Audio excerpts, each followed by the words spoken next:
Hello everyone, welcome back to CyberSax.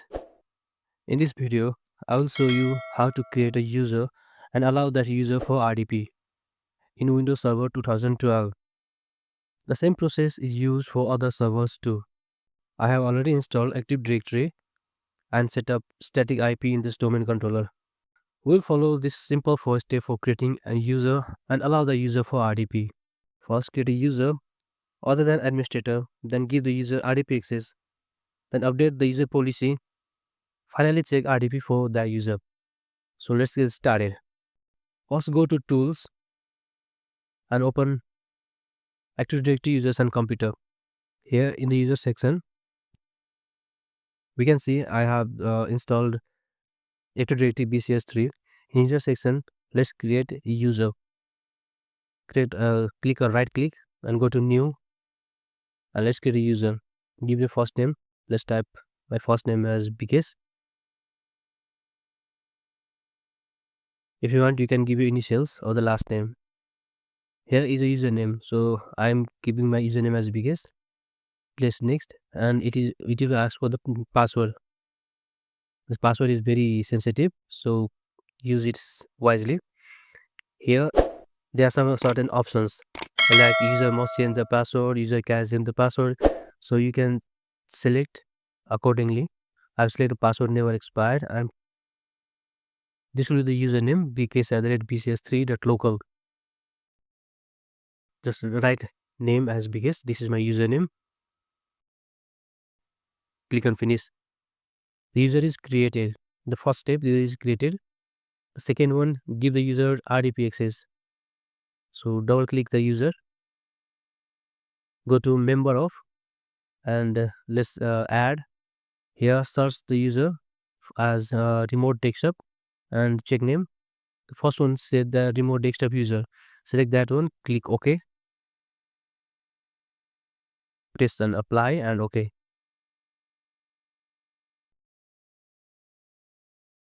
Because the group policy is RDP access is created. Now the third process is update the group policy.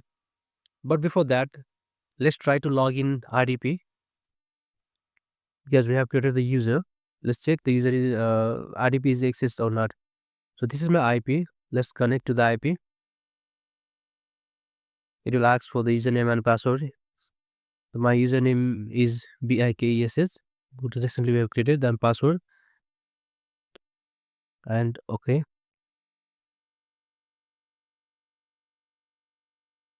Okay, this is the issue we got. Like we have already created the username, but we haven't created the policy. That's why the issues occur here. So we have to create policy. Then only the RDP access can happen. So the third step is update the group policy. To remove that issue, we have to update the group policy.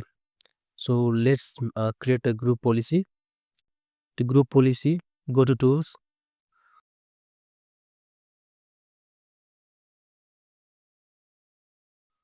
open group policy management. In the group policy, we have domains and sites. Go to domain. I have the domain bcs3.local. In the domain, open the group policy, objects, and let's create a new.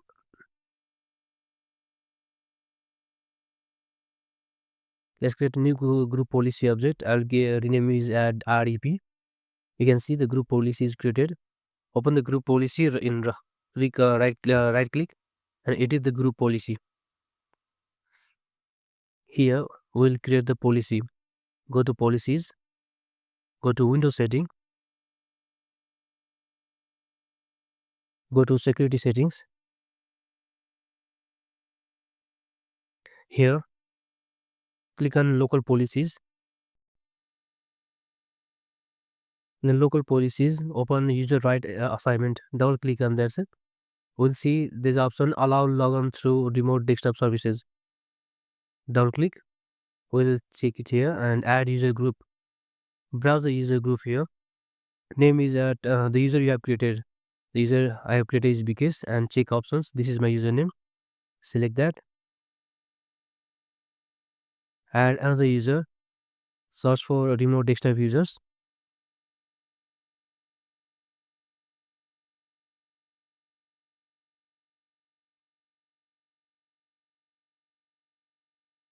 You can apply and OK.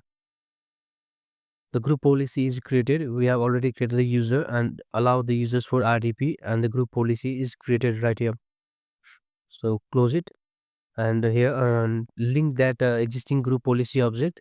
Select the RDP, the object we have created before. Click on OK, and that's it.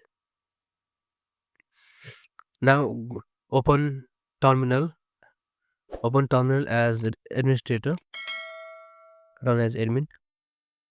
Here we'll update the group policy. So type gp update /force. It will update the group policy. It will take time.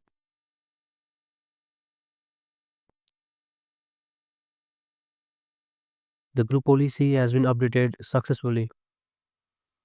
The policy is updated. Now let's check.